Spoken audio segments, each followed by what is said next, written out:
राम राम. आपण नवीन पिढीबरोबर संवाद साधत आहोत.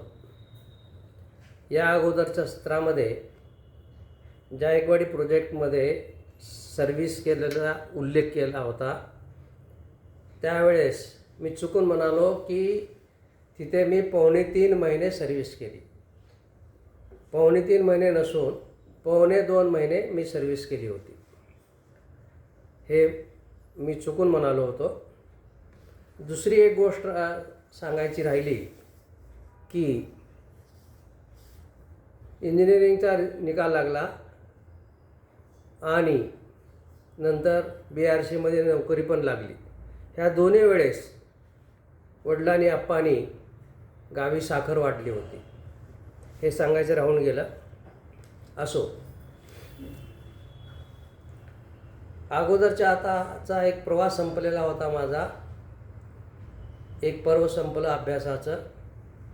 या पर्वामध्ये मला काय काय अनुभव आले आणि मी काय काय शिकलो याचा थोडा सिंहावलोकन करू. प्रथम की परिस्थिती कशी असो, प्रतिकूल असो अनुकूल असो, कशी असो, अभ्यास सोडायचा नाही. आपले कार्य चालू ठेवायचे. परिस्थिती आपल्या हातात नसते, परंतु परिस्थितीमध्ये कसं वागावं हे आपल्या हातात असतं. म्हणून हे जे आहे अपॉर्च्युनिटी म्हणा किंवा संधी म्हणा, आपण कसं वागावं, ही जी संधी आहे ती गमावू नये. परिस्थिती जरी आपल्या हातात नसली परंतु त्या परिस्थितीमध्ये कसं वागावं हे आपल्या हातात असतं. म्हणून कशी परिस्थिती असली तरी आपलं कार्य चालू ठेवणे. दुसरं, कितीही कष्ट पडले तरी कार्यात खंड पडू देऊ नये, अभ्यासात खंड पडू देऊ नये. यालाच असं तप म्हणतात. शास्त्रामध्ये याचा उल्लेख तप म्हणून केलेला आहे.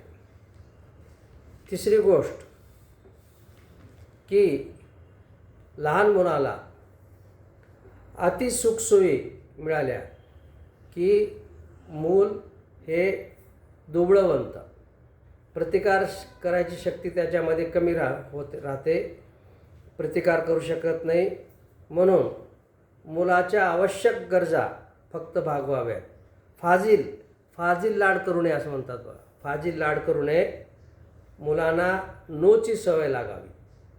प्रत्येक गोष्ट संसारामध्ये मिळते असं नाही आहे. आईवडिलाचं छत्र निघून गेल्यानंतर मुलाला स्वतःलाच या संसारामध्ये वागावं लागतं. त्यावेळेस बरेच खास कळगे असतात. त्याला निभावण्यासाठी त्या मुलाची अगोदरपासूनच तयारी व्हायला पाहिजे. चौथा सिद्धांत मी सांगितला होता, अभ्यास ही एक शर्यत आहे. या शर्यतीमध्ये कोण पुढे आहे कोण मागे आहे याचा जास्त विचार करायचा नाही. तिच्यावरती वेळ घालवायचा नाही आणि कुणाबरोबरही ईर्ष्या करायचं नाही, स्पर्धा करायचं नाही. आपण आपलं काम, आपण आपला अभ्यास चालू ठेवायचा. आपल्या योग्यतेप्रमाणे, आपल्या बुद्धीप्रमाणे, आपल्या मेहनतीप्रमाणे हा अभ्यास चालू ठेवायचा. कुणाबरोबरही कंपेअर करायचं नाही आणि कुणाबरोबरही ईर्ष्या करायची. नंतर मी नेहमी म्हणतो की कोणीतरी एक श्रेष्ठ व्यक्ती आपला आदर्श असावी. त्याचा आदर्श आपल्या डोळ्यासमोर असावा. त्यांचा आदर्श पुढे ठेवून आपण अभ्यास करावा, जीवन जगावं. तुम्ही जेव्हा अडचणीत असाल, काहीतरी प्रॉब्लेम असेल तर अशा श्रेष्ठ व्यक्तीचा सल्ला घ्यावा. जर ती व्यक्ती जिवंत नसेल मग काय करायचं, तर त्यावेळेस आपण विचार करायचा, माझी जी परिस्थिती आहे तीच परिस्थिती त्या श्रेष्ठ व्यक्तीची असली असती तर ती श्रेष्ठ व्यक्ती कशी वागली असती याचं विचार मंथन करावं आणि तशा प्रकारे वागावं. एखादी व्यक्ती तरी आपल्या जीवनामध्ये श्रेष्ठ व्यक्ती जी आहे ती आपल्या डोळ्यासमोर ठेवायचा, त्याचा आदर्श ठेवायचा. नंतर ध्येय निश्चित करायचं. मला काय बनायचं आहे, मला काय शिकायचं आहे. पुढे गेल्यानंतर नोकरी करा, उद्योगधंदा करा, व्यापार करा, शेती करा, काही करा, परंतु शिक्षण मात्र सोडायचं नाही. शिक्षण घ्यायचं. आपण जे ठरवलेलं आहे, ग्रॅज्युएट म्हणा किंवा पोस्ट ग्रॅज्युएट म्हणा, तिथपर्यंत शिक्षण हे घेतलंच पाहिजे, प्रत्येकाने घ्यायला पाहिजे. एक म्हण आहे आपल्या मराठीमध्ये, वाचाल तर वाचाल, वाचाल तर वाचाल. वाचाल म्हणजे याचा अर्थ की तुम्ही जर ग्रंथाचं म्हणा किंवा पुस्तकाचं वाचन केलात तर तुम्ही वाचाल, अशा प्रकारची म्हण आहे. म्हणजे याचा अर्थ असा की प्रत्येकाने शिक्षण घ्यायला पाहिजे. आणखीन एक आहे, जीवनामध्ये बऱ्याच व्यक्ती मदत करतात. कशा ना कशा प्रकारे मदत करतात. कोणी पैशाने मदत करतं, कोणी आणखीन कशाने मदत करतं. अशा व्यक्तीचं स्मरण ठेवायला पाहिजे. कृतज्ञ असायला पाहिजे, त्यांना विसरू नये. जीवनामध्ये त्यांनी आपणाला फार मदत केलेली असते, कठीण काळामध्ये त्यांनी मदत केलेली असते. तर अशा व्यक्तींना कधीच विसरू नये, त्यांचं स्मरण ठेवावं. आणखीन एक महत्त्वाची गोष्ट सांगतो, शिक्षण संपेपर्यंत कोणत्याही आंदोलनामध्ये भाग घ्यायचा नाही. मी परत सांगतो, शिक्षण संपेपर्यंत कोणत्याही आंदोलनामध्ये भाग घ्यायचा नाही. जरी तो आंदोलनाचा विषय कितीही योग्य असला तरीसुद्धा, आणि ते आंदोलन कितीही शांततेत होणार असलं तरीसुद्धा, शिक्षण संपेपर्यंत मुलांनी आंदोलनात भाग घ्यायचा नाही.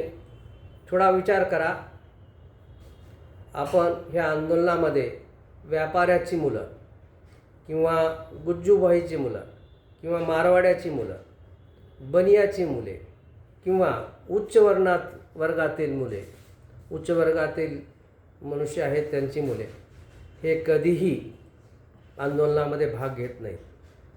याचा अर्थ असा नाही की त्यांच्यावरती अन्याय होत नाही. त्यांच्यावरती पण अन्याय होतो.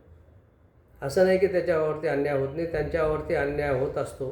तरीसुद्धा असे काही समाजाचे लोक आहेत की त्यांची मुलं आंदोलनामध्ये भाग घेत नाहीत. बरीच आंदोलनं राजकीय असतात. या अगोदरच्या सत्रात सांगितलं की माझ्या मित्राचे 2 वर्ष या आंदोलनामुळं वाया गेले.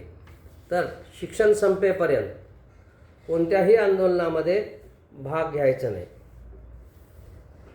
आणखीन एक फार महत्त्वाची गोष्ट आहे, मुलांना अतिस्वातंत्र्य देणं धोक्याचं आहे. धोक्याचं ठरू शकतं, घातक ठरू शकतं. अतिस्वातंत्र्य, आदरयुक्त भीती असावी. मग ती आईवडिलाची असो किंवा आणखीन कोणाची असो किंवा शिक्षकाची असो, आदरयुक्त भीती असावी. म्हणजे मुलांचं पाऊल वाकडं पडणार नाही, मुले इकडे तिकडे भटकणार नाहीत. तर आदरयुक्त भीती ही असायलाच पाहिजे. तिच्यामुळं काय होतं की घरी किंवा शाळेमध्ये अनुशासन असावं. म्हणजे माझ्या मनाला येईल तसं वागू नये, अनुशासन असायला पाहिजे. अशीच मुलं पुढे मोठी होतात, मोठी बनतात. आता आणखीन एक मोठा विषय आहे मोबाईलचं व्यसन फार वाईट. मोबाईल ही आता सध्या काळाची गरज आहे. मोबाईलशिवाय पत्ता हिलत नाही म्हणतो बघा आपण. माझ्याशिवाय पत्ता हिलत नाही असे एक म्हण आहे. तसं मोबाईलशिवाय आता पत्ता हिलत नाही. तर मोबाईल ही काळाची गरज आहे, त्यांना आपण अवॉइड करू शकत नाही. परंतु त्यावरती नियंत्रण असावे. पालकांनी याची जबाबदारी घ्यावी की आपला मुलगा किती वेळ मोबाईल पाहतो याच्यावरती नियंत्रण असावं. आणि काय पाहतो याचं नियंत्रण असावं. मोबाईल ही फार चांगली गोष्ट पण आहे. बऱ्याच गोष्टी आपण मोबाईलवरनं शिकू शकतो. मी त्या अगोदर पण सांगितलेलं आहे बरेच संदर्भ मला मोबाईलमध्ये मिळालेले आहेत. मोठे मोठे ग्रंथ त्यामध्ये हुडकण्यापेक्षा मोबाईलमध्ये टाईप केलं की मोबाईल सांगतं, मग ते ग्रंथ उघडायचे आणि तो अध्याय आणि तो श्लोक उघडायचा आणि त्याची खात्री करून घ्यायची. तर मोबाईल जितकं वाईट आहे तितकं चांगलं पण आहे. जास्त जर मोबाईल वापरला तर स्मरणशक्ती कमी होते आणि वेडेपणा येण्याचा संभव असतो. आजकाल मी पाहिलेलं आहे, कित्येक स्त्रिया जे आहेत, मूल जेवत नाही म्हणून त्याच्याकडे मोबाईल ठेवतात आणि जेवू घालतात. का? तर मूल जेवत नाही. त्या मुलाला लहानपणापासून आणखीन 1 वर्षसुद्धा झालं नाही म्हणून त्यांना मोबाईलची सवय लागल्यानंतर त्याचं पुढे भविष्य अंधकारच आहे. एक तर डोळे वीक होतील, चष्मा लवकर लागेल आणि बुद्धी, स्मरणशक्ती, विचार करण्याची शक्ती ही कमी होत जाईल मुलांची. तरी हा फार मोठा धोका आहे. तरी मोबाईलचा वापर जो आहे सीमित असावा, विचारपूर्वक असावा आणि तसं वळण लहानपणापासूनच मुलांना लावा. हे आईवडिलाची जिम्मेदारी आहे.